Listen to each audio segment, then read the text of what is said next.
Emergency के समय संजय गांधी के जबरदस्ती नसबंदी और झुग्गी झोपड़ियों को तोड़ने के अभियान से दलितों को काफी नुकसान हुआ था। इन दलित युवाओं की नाराजगी महात्मा गांधी तक जाती थी। 1932 में महात्मा गांधी ने दलितों को सेपरेट इलेक्टोरेट्स देने की अंबेडकर की मांग को ठुकरा दिया था। सेपरेट इलेक्टोरेट्स का मतलब हर सीट पर दलित अपना अलग प्रतिनिधि चुन सकते थे।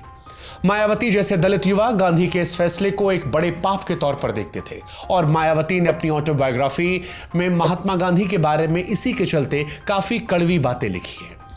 मायावती अपने शुरुआती दिनों से ही महात्मा गांधी को मनुवादी भी कहती थी। उनका यह मानना था कि अंबेडकर की सेपरेट इलेक्टोरेट्स की मांग ठुकराकर गांधी ने अछूतों को एक बड़ी स्वतंत्र राजनीतिक ताकत बनने से रोक दिया। मायावती को गांधी की तरफ से अछूतों को दिए गए हरिजन नाम से भी बेहद आपत्ति थी। जब सितंबर 1977 में दिल्ली के कॉन्स्टिट्यूशन क्लब में जाति व्यवस्था के खिलाफ एक कॉन्फ्रेंस में रायबरेली से इंदिरा गांधी को हराने वाले राजनारायण ने अछूतों को हरिजन कहा, उस वक्त मायावती नाराज हो गई। अपने भाषण में मायावती ने कहा कि यह शब्द बोलकर राजनारायण ने दलितों का अपमान किया है और इसी के बाद राजनारायण मुर्दाबाद, जनता पार्टी मुर्दाबाद जैसे नारे लगने लगे। कॉन्फ्रेंस में आए दलित नेताओं और एक्टिविस्ट ने मायावती को इस जोरदार भाषण के लिए शाबाशी दी। शाबाशी देने वालों में बैकवर्ड और minority communities employees federation BAMCEF के लोग शामिल थे। ये काशीराम का संगठन था जो दलितों के बीच अपनी अलग पहचान बना रहा था। इसी भाषण के बाद मायावती का नाम दलित संगठनों और कार्यकर्ताओं के बीच बड़ी तेजी से फैलने लगा। साल 1977 की एक सर्द रात में लगभग 9 बजे किसी ने मायावती के घर का दरवाजा खटखटाया। जब दरवाजा खोला गया तो सामने काशीराम खड़े थे। काशीराम से मायावती की यह पहली मुलाकात थी। काशीराम उस समय तक शहरी दलितों में एक जाना पहचाना नाम बन चुके थे। काशीराम मायावती से मिलने आए। मायावती ने उनसे कहा कि वो IAS ऑफिसर बनना चाहती है।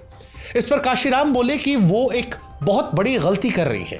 कलेक्टर और दूसरे अधिकारी केवल सरकार चला रहे राजनीतिक पार्टियों के आदेश मानते हैं।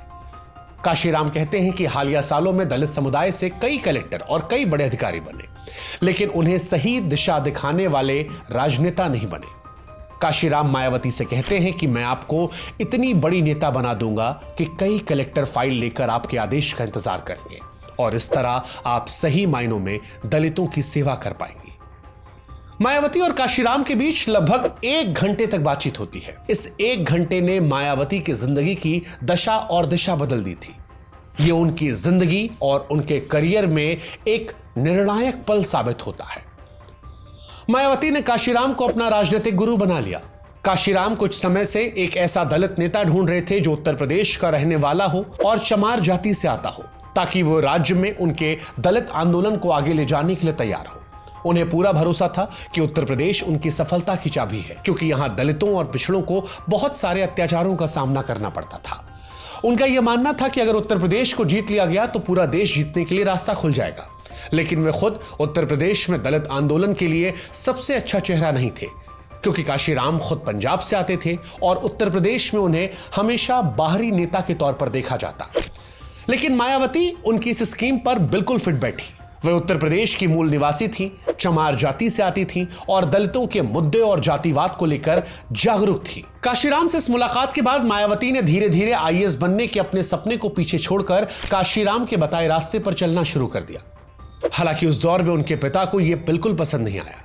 उन्होंने मायावती को राजनीति से दूर रहने के लिए कहा। जब वो इसमें विफल रहे तो मायावती से कांग्रेस जैसी किसी बड़ी राजनीतिक पार्टी से जुड़ने के लिए कहा। यह कहा कि अगर तुम काशीराम की बात मानोगी तो फिर पार्षद भी नहीं बन पाओगी।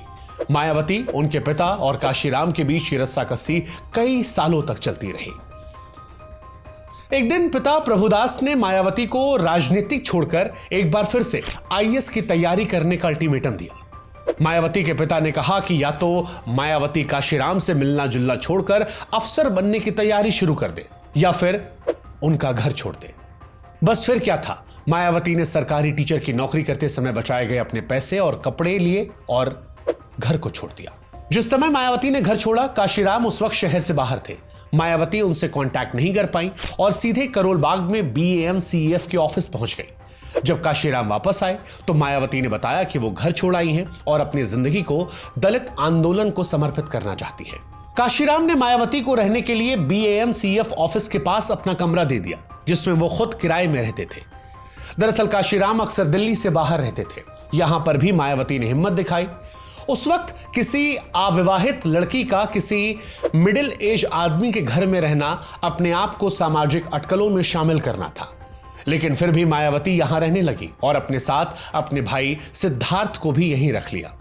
यहीं से दोनों के बीच में एक ऐसे रिश्ते की शुरुआत हुई जिसे लेकर काफी अटकलें, काफी गॉसिप्स फैलाई गई। लोग मायावती और काशीराम को लेकर तरह तरह की बातें करने लगे। एक बार एक पत्रकार ने देखा कि काशीराम के घर के बगीचे में एक महिला के कपड़े सूख रहे हैं। उन्होंने काशीराम से सवाल किया कि एक अविवाहित के घर पर महिला के कपड़ों का क्या काम है। इस सवाल पर काशीराम भड़क गए और पत्रकार को फटकार लगाई कि आप राजनीतिक सवाल न पूछकर इस तरह के सवाल क्यों पूछ रहे हैं। काशीराम के जीते जी अक्सर मायावती से उनके संबंध को लेकर कई तरह के अटकलें और सवाल पूछे जाते थे। काशीराम पर दलित नेताओं की तरफ से भी कई तरह का दबाव बढ़ रहा था। मायावती के विरोधी काशीराम पर यह आरोप लगाते कि वे अपने पुराने और अधिक सीनियर साथियों को अनदेखा कर मायावती को आगे बढ़ाने लग गए। हालांकि इन तमाम चर्चाओं के बीच में मायावती ने कई मौकों पर यह कहा कि काशीराम उनके लिए बड़े भाई या फिर पिता के बराबर थे। लेकिन मायावती काशीराम को लेकर पॉजिटिव थी। जब भी कोई काशीराम के करीब आने की कोशिश करता तो मानो उन्हें खतरा महसूस होता। यह आरोप लगता कि मायावती काशीराम के सोशल सर्किल और डेली एक्टिविटीज पर निगरानी रखती थी। इससे कई बार काशीराम परेशान हो जाते। काशीराम के कई पुराने दोस्त भी मायावती को पसंद नहीं करते थे। वे उन्हें मायावती से दूर रहने को कहते थे। दूसरी तरफ मायावती धीरे धीरे काशीराम को उनके पुराने दोस्तों से दूर कर रही थी। 1970 के दशक के अंत तक काशीराम को लगने लगा कि BAMCF बहुजन समाज को लेकर उनके विजन को पूरा नहीं कर सकता। उन्हें यह लगने लगा कि पढ़े लिखे दलितों को इकट्ठा करने भर से कुछ भी नहीं होने वाला। दलितों को पॉलिटिकल पावर की जरूरत है। अंबेडकर की तरह काशीराम भी पॉलिटिकल पावर को दलितों के मुक्ति की मास्टर की मानते थे और उसके बाद इसी दिशा में काम करना शुरू कर दिया। यहां मायावती ने भी काशीराम को BAMCF से आगे बढ़ाने का साहस दिया। अगर मायावती नहीं होती तो शायद काशीराम BAMCF को छोड़ नहीं पाते। दलितों को एकजुट करने के लिए काशीराम ने 1980 में अंबेडकर ऑन व्हील्स नाम से एक अभियान शुरू किया। इसमें अंबेडकर के जीवन, उनके विचारों के बारे में बताया जाता और दलितों के साथ होने वाले अत्याचार, प्रताड़ना को भी दिखाया जाता। ये एक कामयाब अभियान था। इसके कामयाबी में मायावती का अहम योगदान माना जाता है। इसी बीच 1980 में मंडल कमीशन के चलते पिछड़ी जातियां मोबिलाइज हो रही थी। इससे काशीराम के आंदोलन को काफी मदद मिलती है।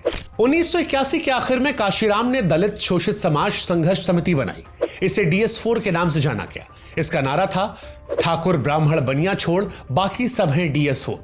इसी तरह इनके कार्यकर्ता प्रचार के दौरान तिलक, तराजू और तलवार, जूते मारो इनको चार, ऐसे कई नारे लगाने लगे जिन पर बाद में कई तरह के विवाद हुए। DS4 दरअसल एक राजनीतिक पार्टी नहीं थी। इसका उद्देश्य दलितों, पिछड़ों और अल्पसंख्यकों को साथ में लाना था। DS4 के बाद 14 अप्रैल साल 1984 को दिल्ली में बहुजन समाज पार्टी को लॉन्च किया गया। इसकी लॉन्चिंग से पहले DS4 के नेताओं, कार्यकर्ताओं ने देश भर में लगातार 100 दिनों तक साइकिल से घूमकर अभियान चलाया, जिसमें 7000 से अधिक सभाएं आयोजित की गई।